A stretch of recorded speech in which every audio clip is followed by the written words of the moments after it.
오늘은 그 역사 이야기로 좀 시작을 해보도록 하겠습니다.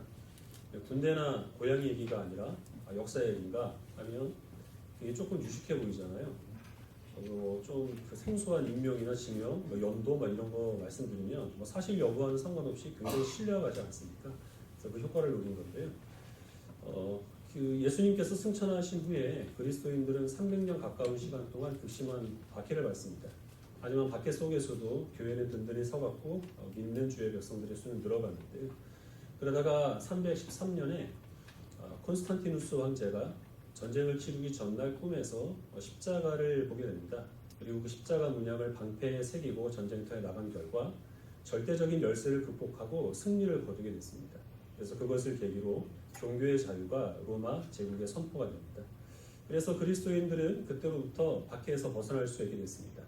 그리고 기독교인의 세력들은 점점 더 확장이 되어서 380년이 되면 테오도시우스 황제가 기독교를 국교로 선포를 하게 됩니다. 그리고 로마 제국과 또 기독교는 함께 성장기를 맞이하게 되는데요. 그러다가 이제 400년대 중반, 그러니까 5세기에 들어서게 되면 로마 제국이 쇠락의 길로 접어들게 됩니다. 이민족이 자꾸 침입을 해오고 그래서 이 수도가 함락이 되거나 황제가 굴복하는 일들이 발생하게 된 것이죠. 거기다가 흑사병이 돌아서 그 전염병 때문에 죽는 사람들이 많아지게 되니까 그때 이제 기독교 신앙은 큰 도전을 받게 됩니다. 로마인들은 하나님께서 지키시고 하나님을 섬기는 이 로마가 왜 세상 나라에 굴복을 해야 하는가? 왜 우리가 이렇게 버림을 받아야 되는가? 혹시 기독교의 하나님이 태양신을 비롯한 그동안 로마 제국이 섬겨왔던 신들에게 제사를 금지했기 때문에 그 신들이 우리에게 분노해서 그래서 우리를 벌주고 있는 것이 아닌가? 이런 의심과 또 신앙에 대한 회의를 갖게 됩니다. 만약에 여러분들이 그 당시 로마에 살았다고 한다면 그 회의와 질문에 대해서 여러분들은 무엇이라고 대답을 할 수 있겠습니까? 지난 시간에 했던 말씀에서 우리는 하나님의 양자로 입양이 되었고 그리고 또한 우리는 예수 그리스도와 함께 하나님 나라를 상속받을 그 상속자로 택함받았다라는 말씀을 살펴봤습니다.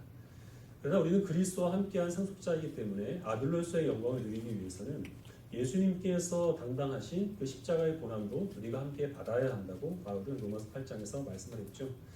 그리고 이어지는 오늘 말씀에서 우리가 지금 받고 있는 고난은 장차 우리가 하나님의 자녀로서 누리게 될 영광과는 비교조차 할 수 없는 것이다 라고 말합니다. 그리고 19절 말씀에 보면 피조물들이 하나님의 아들들이 나타나기를 간절히 고대하고 있다라고 말씀합니다. 여기서 말하는 고대한다는 것은 단순히 기다리는 것이 아니라 말 그대로 학수고대하는 것을 의미합니다. 왜냐하면 지금 피조물들은 썩어짐의 종노릇하고 있는 가운데 있는데 하나님의 아들들, 즉 우리 그리스도인들이 나타나게 될 때에 피조물들은 비로소 그 썩어짐의 종노릇에서 해방이 되어서 탄식과 고통에서 벗어날 수 있게 되기 때문이다 라는 것이죠. 하나님께서 아담이 타락했을 때 아담만 저주한 것이 아니라 땅도 더불어서 저주하였습니다. 그래서 그때로부터 땅도 이 썩어짐의 종노릇하는 데서 벗어날 수 없게 되었는데요. 그래서 세상은 태어남과 죽음이 반복이 되죠. 그러나 그것은 이 불교 신자들이 생각하는 것처럼 태어나고 죽는 것이 무한하게 돌고 도는 것이 아닙니다. 태어나고 죽는 것을 반복하면서 온 세상은 점점 소멸의 길로 접어들고 있다는 겁니다. 멀리서 보면 예뻐 보이는 꽃도 가까이서 들여다보면 벌레 먹고 시든 잎들이 있죠.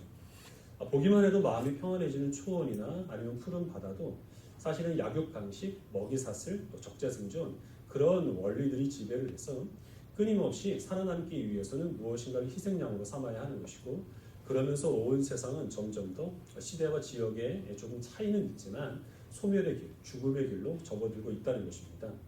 그러나 그것이 하나님께서 세상에 정하신 운명은 아니라는 겁니다. 하나님의 아들들이 나타날 때 피조물들은 비로소 그 썩어짐의 종로로에서 해방이 되어 온전히 새롭게 회복이 될 것을 하나님께서는 약속하셨다는 것이죠.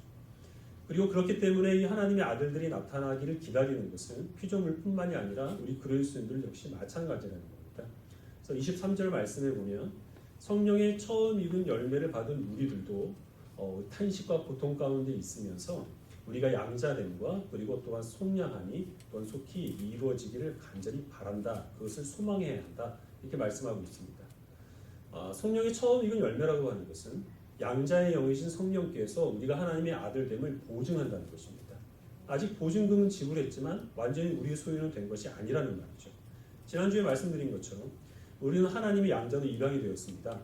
그러나 양자로 입양이 되었다고 해서 그 다음날 바로 양아버지를 친아버지처럼 친밀하게 대할 수는 없는 거고, 그 새롭게 살게 된 집을 내 집처럼 우리가 또 마음 놓고 살 수 있는 것도 아니죠. 하나님께서 우리 아버지가 되시지만 우리는 여전히 하나님을 불편하고 어색하게 대합니다. 우리가 오랫동안 죄의 종노릇 했기 때문에 모처럼 주어진 그 자유를 우리는 또 마음껏 누리지도 못하고 있습니다. 무엇보다 큰 문제는 뭐냐면 우리가 어디에 가서 우리 아버지는 하나님이십니다. 내가 하나님의 아들이고 하나님의 딸입니다. 이렇게 얘기를 해도 사람들이 믿질 않는다는 거예요. 네가 어딜 봐서 하나님의 아들, 딸이냐? 너는 하나님을 전혀 닮지 않았다. 이렇게 사람들이 우리를 공격한다는 것이죠. 그래서 양자됨과 속량은 이미 이루어진 것이지만 그러나 그것은 지금 진행되고 있는 과정 중에 있는 것이고 우리는 아직 온전히 하나님의 자녀답게 그리고 또 우리의 그 죄로부터 자유롭게 된 그 속량이 아직 완전히 이루어지진 않았다는 거죠. 그래서 우리는 지금 하나님을 닮아가는 과정, 하나님의 거룩하심에 이르는 그 과정, 하나님께서 우리에게 주신 죄로부터의 자유를 우리가 마음껏 누리는 그런 과정 가운데 있기 때문에 그것을 소망하며 하나님의 거룩에 이르기를 열심히 힘써야 하는 그 성화의 의무가 우리들에게 여전히 남아있다는 겁니다. 그리고 그렇게 우리 양자됨과 속량과 그리고 하나님의 그 아들됨이 나타날 때 이 썩어짐의 종노릇함으로 탄식하고 있는 세상도 그 종노릇 가운데서 해방이 되어서 우리와 함께 그 하나님께서 주시는 자녀의 그 영광의 자유를 더불어서 누리게 될 것이다 라고 약속을 하고 있습니다. 우리 이사야 65장 말씀 같이 보겠습니다. 이사야 65장 17절부터 25절입니다.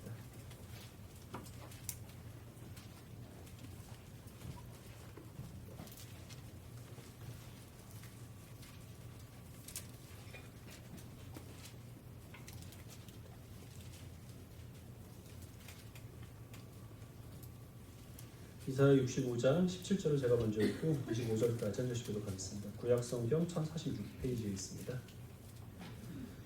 65장 17절을 제가 먼저 읽겠습니다. 보라 내가 새 하늘과 새 땅을 창조하나니 이전 것은 기억되거나 마음에 생각나지 아니할 것이라.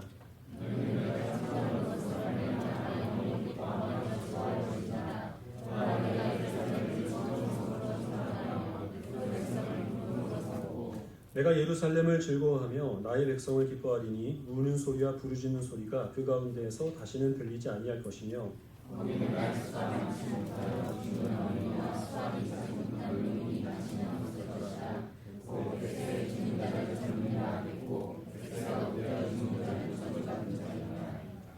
그들이 가옥을 건축하고 그 안에 살겠고 포도나무를 심고 열매를 먹을 것이며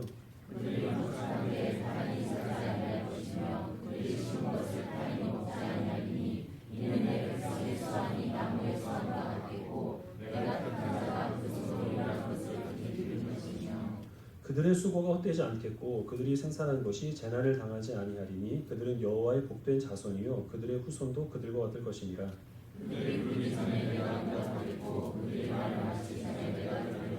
읽겠습니다.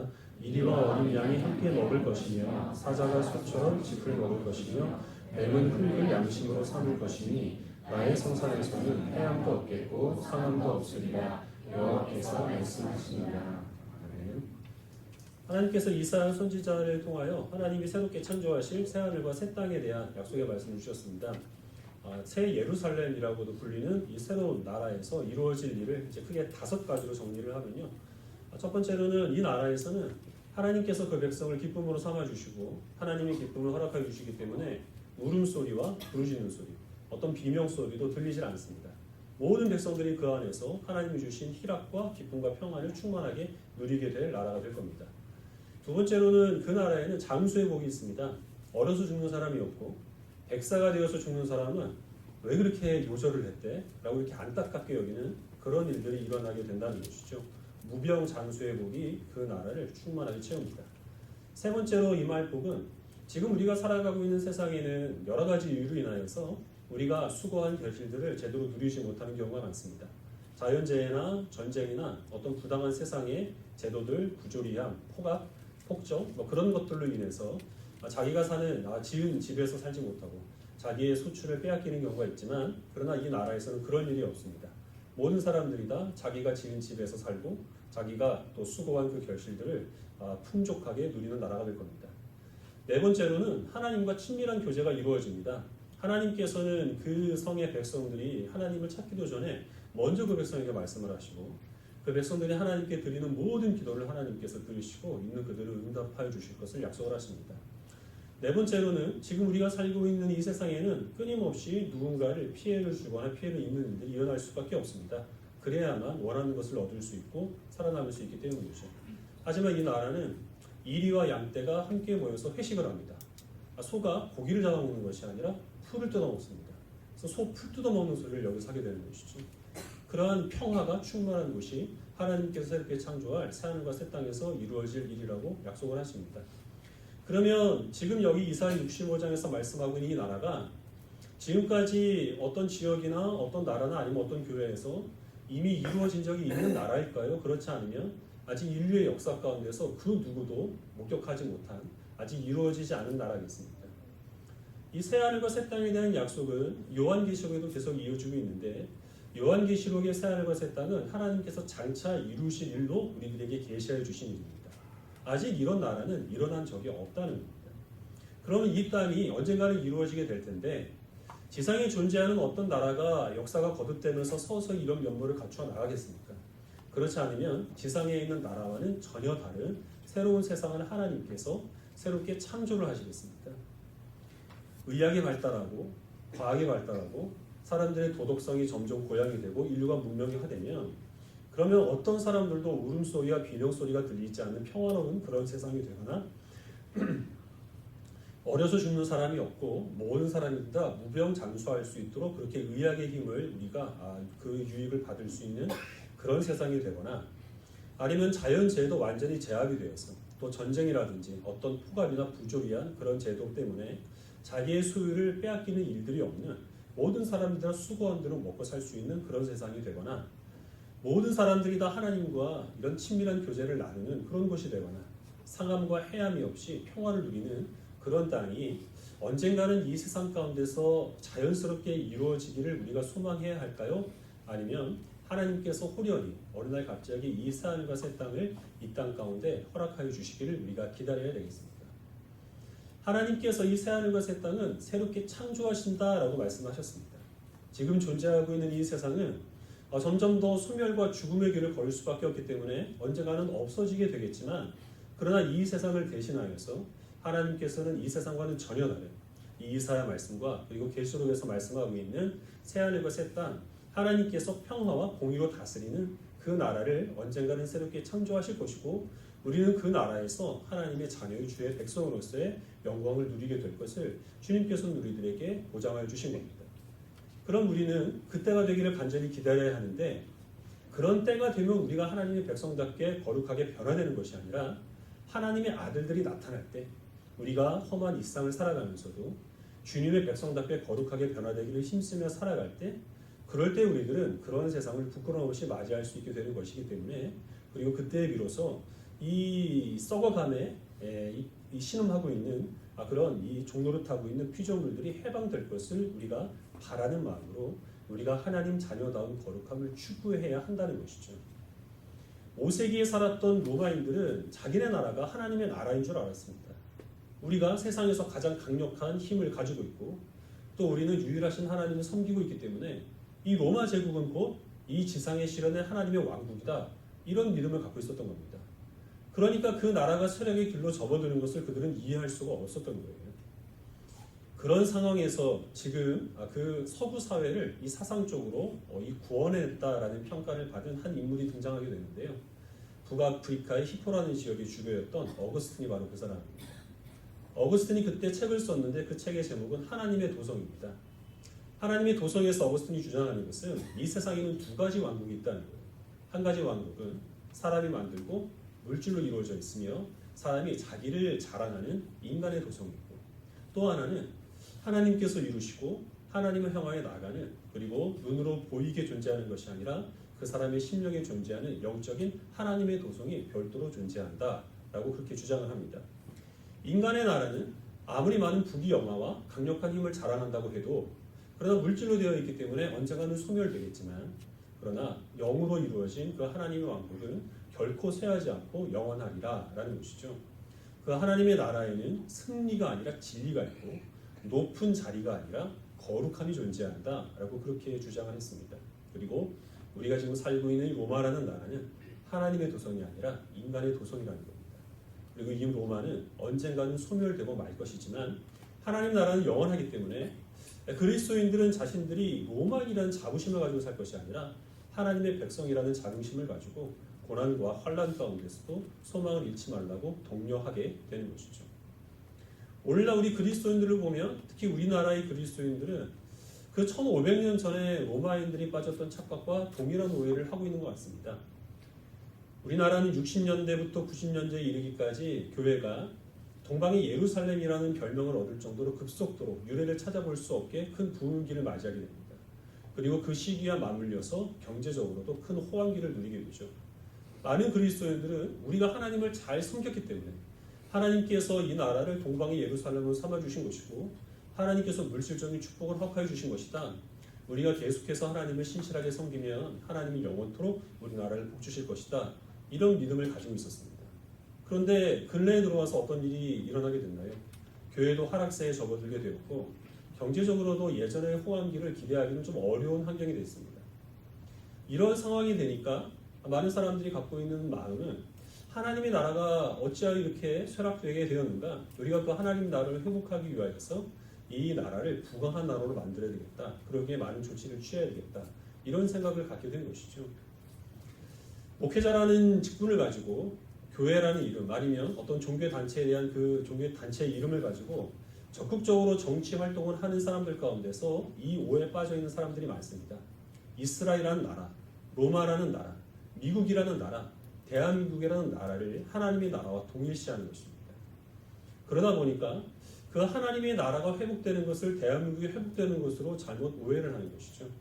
그래서 종교적인 명분을 가지고 정치적인 집회에 참가하는 사람들이 이스라엘 국기와 송조기와 우리 또 태극기와 더불어서 심지어 일장기까지 흔드는 정말 웃지 못할 광경이 연출되는 겁니다. 하나님께서 일본을 통하여 우리 민족을 복주셨는데 우리가 어찌 그 일본을 미워할 수 있겠느냐, 뭐 이런 논리가 적용되는 것이거든요. 그러니까 그것은 오해이고 착각이라는 것입니다. 하나님의 나라는 하나님께서 다스리심으로 주의 말씀 가운데 이루어지는 것이고 그것은 영적으로 우리의 심령 가운데 거하는 것이기 때문에 우리들은 그 어떤 이 세상에 존재하는 나라도 하나님 나라와 동일시해서는 안 된다는 겁니다. 이 대한민국도 언젠가는 그 썩어짐의 종로로 타는 가운데서 소멸될 수밖에 없는 세상 나라라는 사실을 우리는 기억해야 하는 것이죠. 우리는 물론 한 나라의 국민으로서 당연히 나라를 위해서 기도해야 하는 것이고요. 우리의 지역사회의 번영을 위해서 내게 주어진 시민으로서의 의무를 성실하게 잘 감당을 해야 됩니다. 우리의 궁극적인 소망은 그러나 대한민국의 부흥이 아니라는 겁니다.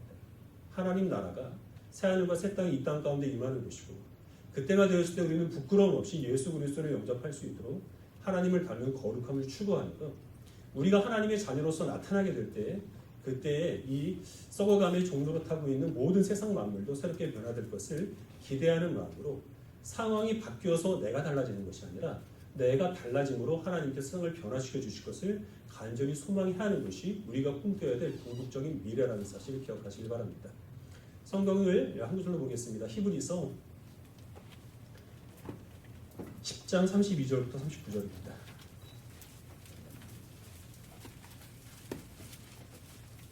히브리서 10장 32절부터 39절까지 있습니다.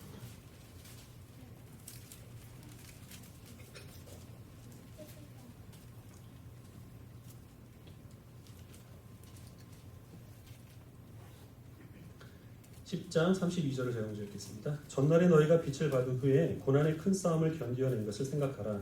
혹은 비난과 갈라져서 사람에게 돈벌이가 되고 혹은 너희가 갇힌 자를 동정하고 너희 소유를 빼앗기는 것도 기쁘게 당한 것은 더 낫고 영구한 소유가 있는 줄 아니라.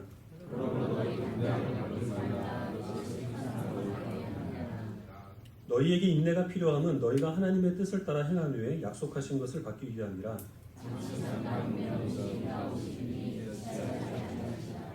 나의 의인은 믿음으로 말미암아 살리라. 또한 뒤로 물러가면 내 마음이 그를 기뻐하지 아니하리라 하셨느니라.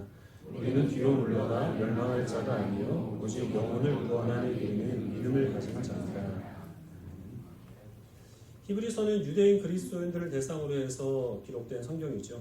모든 유대인들은 다 메시아가 와서 이스라엘을 새롭게 해줄 것을 바라는 마음이 있었습니다. 그들이 기대하는 것은 메시아가 와서 이스라엘을 새롭게 하면 우리가 이 정체적인 압제 가운데서 해방이 되고 우리는 하나님이 약속하신 이 땅에서 또 풍요로운 삶을 영위하게 될 것이다. 이런 기대가 있었던 거죠. 그러나 예수님을 메시아로 영접했던 이 유대인 그리스도인들은 전혀 반대의 상황에 직면하게 됩니다. 그들은 예수님을 믿었다는 이유로 자유를 얻은 것이 아니라 오히려 감옥에 갇힙니다. 그리고 이사야서의 말씀에 의하면 자기 손으로 수고한 것을 분명히 누리게 된다라고 약속을 했는데 예수님 믿는 하나님의 백성들은 오히려 그 소유를 그 믿음 때문에 빼앗기는 그런 고난을 그들이 감수해야만 했던 것이죠. 그러나 히브리서 기자는 그런 고난 중에서도 이 성도들이 굳건하게 자기의 믿음을 지킨 것에 대해서 큰 칭찬을 합니다. 그리고 그것은 너희가 더 낮고 용고한 소유, 즉 세상의 도성이 아닌 하나님의 도성을 그들이 소망하고 있었기 때문이라고 그들을 칭찬합니다. 그러나 더욱더 그들이 담대한 가운데 인내로서 하나님께 주신 그 약속을 소망해야 한다 이렇게 말씀하고 있는데요. 그럴 수 있는 이유는 그들이 이 세상에 당하는 그 고난과 박해가 심하면 심할수록 그것이 예수 그리스도께서 이 땅 가운데 오셔서 이 세상을 새롭게 하실 날이 가까우고 있다는 징조로 삼을 수 있기 때문이라는 겁니다. 그리고 하박국 말씀을 약간 변형을 해서 인용을 하는데 오직 이 세상은 점점 파멸과 타락 가운데로 치닫고 있지만 의인은 믿음으로 살게 될 것이고 이 믿음으로 살아가는 의인들은 결코 뒷걸음질 치지 않고 계속해서 하나님의 나라를 향하여서 전진해 나가게 되리라 라고 그렇게 말씀을 하고 있습니다. 여러분들이 마트나 이런 데 가면요 가끔 어린 아이들이 에스컬레이터나 무빙워크에서 장난을 치고 있는 것을 볼 수 있는데요. 예를 들면 밑으로 내려가는 에스컬레이터를 막 거꾸로 올라가려고 애쓰고 있는 것을 목격을 하게 됩니다. 한심스러운 일이잖아요. 얼마나 쓸데없고 그리고 위험한 장난입니까? 그래서 그런 아이들은 부모님이나 아니면 직원들에게 혼나야 됩니까? 근데 저는 괜찮습니다. 제가 가끔 여러분들이 혹시 마트에 가서 그 무빙워크에서 그걸 거꾸로 올라가려고 막 버둥버둥 하는 것을 보시면 그러면 지금 목사님이 믿음으로 살기 위해서 연습을 하고 있구나 이렇게 생각을 하시길 바랍니다. 이 세상은 파멸을 향해 치닫고 있습니다. 세상 사람들은 하나님을 원하진 않아요. 하나님의 간섭이 미치지 않는 곳으로 돈이 되는 곳으로 자기의 만족과 쾌락이 보장되는 곳으로 부지런히 발걸음을 옮깁니다. 그래서 그런 사람들을 보면 나도 그들을 신속히 따라가야 되지 않을까 그런 마음을 갖게 되는데 그러나 그런 사람들을 보면서 여러분들은 예수님께서 세상에 다시 오실 날이 가까우고 있다는 것과 그들이 파멸의 길로 접어들고 있다는 사실을 기억하시기 바랍니다. 그리고 우리는 그 세상의 흐름을 거슬러서 거꾸로 가야 되는 사람들입니다. 당연히 그것은 굉장히 사람들에게 많은 비방과 조롱의 그 대상이 될 수밖에 없죠. 그리고 뒤처질 수밖에 없습니다. 그럼에도 불구하고 거꾸로 가는 것은 우리가 아니라 그들이고 우리는 하나님을 향하여서 바르게 나아가고 있다는 확신을 갖고 있는 것이 그것이 믿음으로 살아가는 그리스도인이며 우리는 그렇게 세상을 거슬러 가는 것을 통하여 우리의 영혼이 구원받았다는 사실을 온 세상에 선포하고 우리가 하나님의 아들됨이 나타나게 되는 것입니다. 이제 입시철이 가까우고 있기 때문에 많은 우리 학생들이 또 이 바뀐 여러 가지 제도들 이런 것을 고민할 수밖에 없습니다. 입시 제도가 좀 바뀌어야 된다라는 그런 많은 또 사람들의 요구가 있는 것도 사실이죠. 저도 어느 정도 공감을 합니다. 지금 시행되고 있는 수시나 아니면 학생부 종합평가 이런 것은 학생의 순수한 능력보다는 외부적인 어떤 요소들이 개입할 여지가 많기 때문에 객관적으로 학생의 그 실력을 판단할 수가 없다는 거죠. 그래서 그것보다 이 정시를 확대를 해야 좀 더 공정한 평가가 이루어진다. 이런 주장이 조금 더 많은 것으로 제가 알고 있습니다.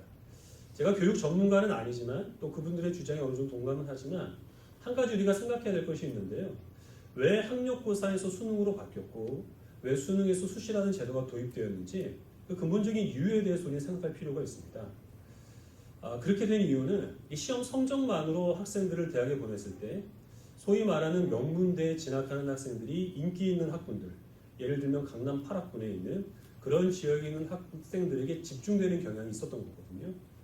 특별히 좀 고액 과외를 받을 수 있는 부유층의 자제들이 좋은 성적을 받아서 명문대학교에 가는 비중이 월등히 높았기 때문에 그런 불평들을 해소하기 위해서 도입된 게 수능하고 수시인 것으로 교육 전문가는 아니지만 저는 그렇게 알고 있습니다. 그리고 어느 정도 그런 불평들이 해소된 것도 사실이거든요. 왜냐하면 형편이 되지 않아서 학교 공부에만 충실해야 되는 그런 학생들도 학교의 그 수업을 충실히 따라가는 것만으로도 어느 정도의 좋은 학교에 진학할 수 있는 자격이 갖춰지는 것이고, 그래서 이제 무너진 공교육도 어느 정도 회복된 그런 효과도 있는 것으로 제가 알고 있습니다. 제가 지금 말씀드리고자 하는 것은 어떤 교육 제도가 공정하다 이런 것을 말씀드리고자 하는 것이 아니고요. 물론 관계된 분들은 최대한 많은 학생들에게 이 공정한 기회가 주어질 수 있도록 입시 제도에 대한 많은 연구가 있어야 하겠지만, 근본적으로 아무리 제도를 바꾼다고 한들 이 세상이 완벽한 공평함이 이루어지기를 바라는 것은 무리라는 겁니다. 애초에 사실 그 좋은 성적을 받을 수 있는 능력도 그 사람이 어떤 도덕적인 성품과는 관계가 없잖아요. 그 학생의 잘 계산하는 능력, 잘 외우는 능력, 그리고 또 잘 이해하는 능력에 따라서 그 학생들이 좋은 성적을 받을 수 있는 것인데, 대부분 그런 능력들은 타고나는 겁니다. 우리가 날 때부터 어떤 장애를 안던 사람을 보면 정말 세상이 불공평하다, 하나님이 왜 그러셨을까, 이런 의심을 품는 것과 같이 날 때부터 타고난 능력을 갖는 사람이 그 능력 때문에 세상에서 조금 다른 사람들과는 더 나은 대우를 받아야 한다는 것은 사실은 좀 불공평하죠. 노력해서 얻은 것도 마찬가지인데요. 노력도 어느 정도는 재능이기 때문에 저는 그렇게 생각을 합니다. 근본적으로 이 세상에서 사람들이 완벽하게 어떤 자기의 외적 조건과는 상관없이 누구나 다 공평한 대우를 받게 되는 그런 것이 이루어지기를 우리는 세상 가운데서 기대하기는 어렵다는 거죠. 그럼 우리는 어떻게 해야 되겠는가? 아무리 노력을 해도 이 불공정이라고 하는 그런 이 모순이 해결되지 않기 때문에 그냥 손 놓고 절망하고 있어야 되겠는가? 잘난 사람은 잘난 대로, 못난 사람은 못난 대로 살도록 내버려 둬야겠는가? 하나님을 믿지 않으면 그렇게 포기해버리는 게 훨씬 더 합리적일 수 있습니다. 그러나 우리는 하나님의 백성들입니다. 이 세상은 그렇지만 하나님께서 새롭게 하실 새하늘과 새 땅은 공정하시고 의로우신 하나님께서 다스리시는 나라라는 사실을 우리는 믿어야 하는 것이죠. 그리고 그 믿음은 우리들에게 이 불공정한 세상에서 공평한 세상을 이루기를 힘쓰는 그런 주의 백성으로 살도록 우리들에게 명령하고 있습니다. 이 세상 사람들은 어찌됐건 간에 외모로 사람을 판단합니다. 그 외모나 출신 학교나 직업이나 어떤 소득이나 아니면 어떤 능력, 또 살고 있는 지역, 그런 것을 가지고 끊임없이 평점을 매깁니다. 그게 사람들의 본성입니다. 우리 그리스도인들은 우리의 본성을 거슬러야 한다는 겁니다. 하나님께서는 모든 사람을 하나님의 형상으로 창조하셨기 때문에 그 사람의 외적인 조건과는 상관없이 모든 사람들을 공평하게 대하고, 그 사람들의 어떤 능력이나 나에게 주는 이익과 어떤 해악에는 상관없이 사랑으로 섬기는 그 일들을 우리가 실천하는 것이 믿음으로 살아가고 세상을 거스리는 주의 백성들입니다. 이 세상도 동물의 왕국과 크게 다르지 않습니다. 내가 원하는 것을 차지하기 위해서는 어찌됐건 간에 우리는 누군가를 잡아먹어야 하는 것이죠. 그러나 우리들은 하나님께서 새롭게 하신 새 나라는 사자와 어린 양과 이리가 함께 모여서 풀을 뜯어먹으며 회식하고 있는 나라라는 사실을 알기 때문에 우리가 원하는 것을 얻기 위해서 그 누구를 잡아먹을 생각을 하지 않습니다. 또 우리가 누군가에게 잡혀먹힐까 봐 두려워할 필요도 없는 겁니다. 하나님께서 내 아버지가 되시고 주님께서 우리를 지켜주시고 주께서 내게 필요한 것을 채워주시기 때문에 우리는 모든 사람들을 나의 동반자로 여기고 사랑하고 섬길 수 있다는 겁니다. 사람들은 원하는 자리에 올라가기 위해서는 어찌됐든 간에 속임수를 동원해야 됩니다. 요령을 피해야 하는 것이고요.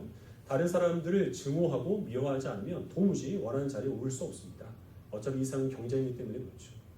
그러나 우리 주의 백성들은 그것이 결코 하나님께서 원하시는 성품이 아니라는 사실을 알기 때문에 아버지를 우리가 섬기는 하나님의 자녀답게 이 세상 가운데서도 성실하고 정직하고 온유하며 진실된 모습으로 살아가기를 힘써야 한다는 겁니다. 당연히 우리들은 내가 원하는 것을 얻을 수 있는 기회를 많이 박탈당할 겁니다. 그럼에도 불구하고 우리는 그런 불평과 손해를 기쁜 마음으로 감당하며 그런 것을 통하여서 내가 하나님의 자녀라는 사실을 세상 가운데서 증거할 수 있게 된다는 사실을 기억하시길 바랍니다. 우리가 아무리 노력해도 세상은 바뀌지는 않습니다. 그런 우리를 바라보는 사람들의 시선은 그 에스컬레이터를 거꾸로 오르려는 어린아이를 바라보는 것과 똑같습니다. 우리를 비방하거나 조롱하거나 또 때로는 우리를 꾸짖을 겁니다. 그리고 우리는 많이 뒤처질 것이고 또 우리가 원하는 것을 얻을 수 있는 그 기회들을 우리는 또 많이 놓칠 수도 있습니다. 그러나 이런 수고를 통하여서 우리가 하나님의 자녀답게 변화되는 것이고 우리가 하나님으로서 나타날 때 하나님의 자녀로서 나타날 때 그 아들됨이 나타나는 그 순간 하나님께서는 이 세상을 새롭게 변화시켜 주시고 그때 비로소 썩어감에 신음하고 있는 이 피조물도 우리로 말미암아 하나님의 그 영광의 자유이게 된다는 사실을 기억하시고 하나님의 자녀답게 살아가기를 그 무엇보다 더욱더 큰 인생의 목적으로 두시고 힘쓰시는 하나님의 백성들이 되시기를 주의 이름으로 축원합니다. 기도하겠습니다.